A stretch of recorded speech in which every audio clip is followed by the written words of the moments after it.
Let me take your question first. I had a question in relation to being hurt.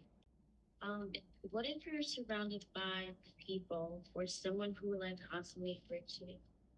How do you deal with it? Like if you're feeling sad about what they're doing or like constantly being hurt about what they're doing, does it mean that you're not forgiving the person just because you're experiencing like the past feelings for what they've done to you?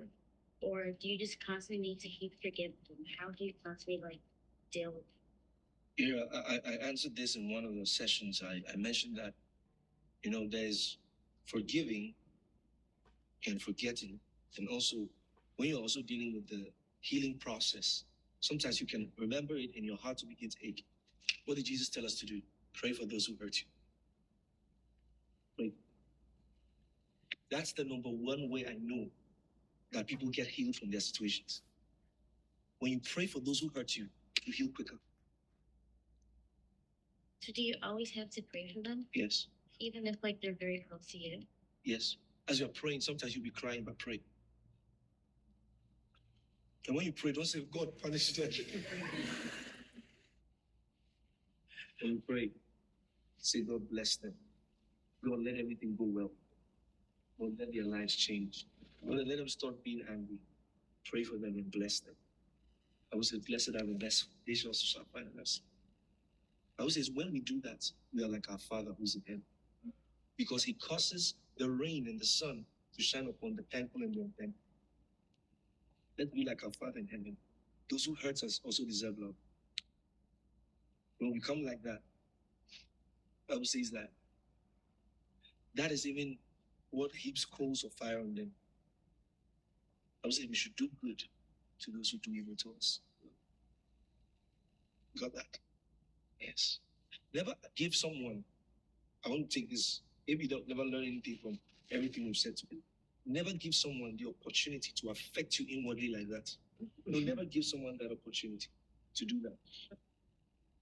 There's a statement that a friend of mine made. As a pastor, he said, "I'm too sweet to be bitter." Get to that place where someone cannot make you bitter.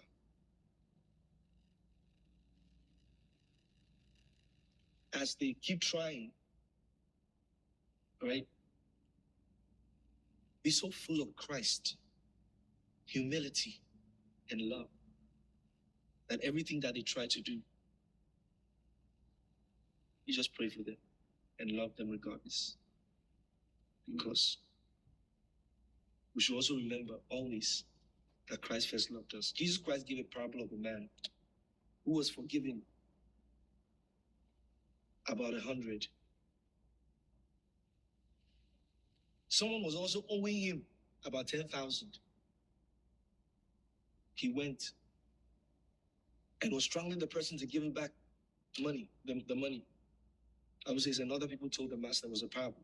The master said, I forgave you little. I forgave you much, sorry. He said, but you could not forgive this person for this little. Let's look at all of us, look at our lives, look at the weight of sin, and look at all the things that we did that Christ forgave us. But sometimes people do something small and we have to crucify them. I would say we should forgive as Christ forgave us. So when Jesus was leading them in that prayer, the Lord's Prayer,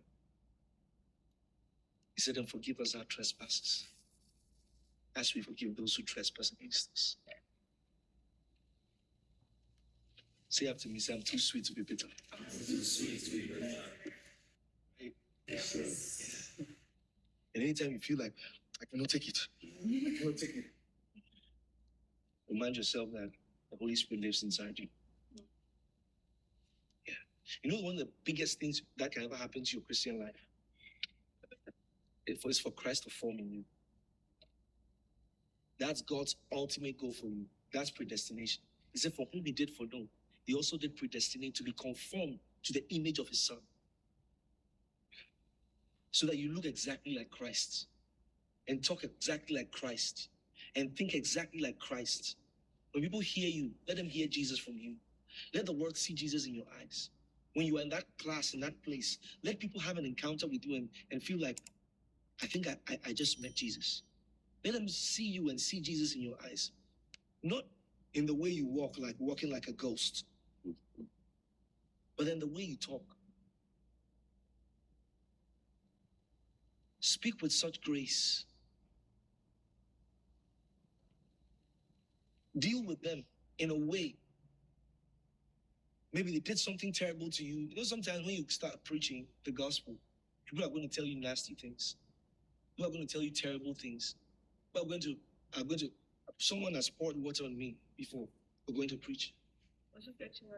Yeah. Yeah, the person told me to pray. I said, I want to just give you this book. Leave here. Just pour the water on me. What are you expecting? That maybe God will punish that lady? No, God doesn't have to.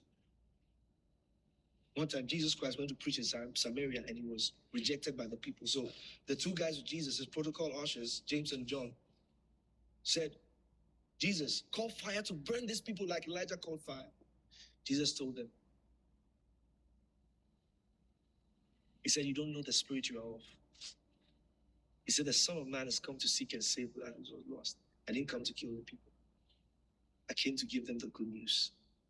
If they reject me, there's nothing wrong with it. He dust at his feet. Be like Jesus. Dr. Beaver, I had a question pertaining to seeing vision and how to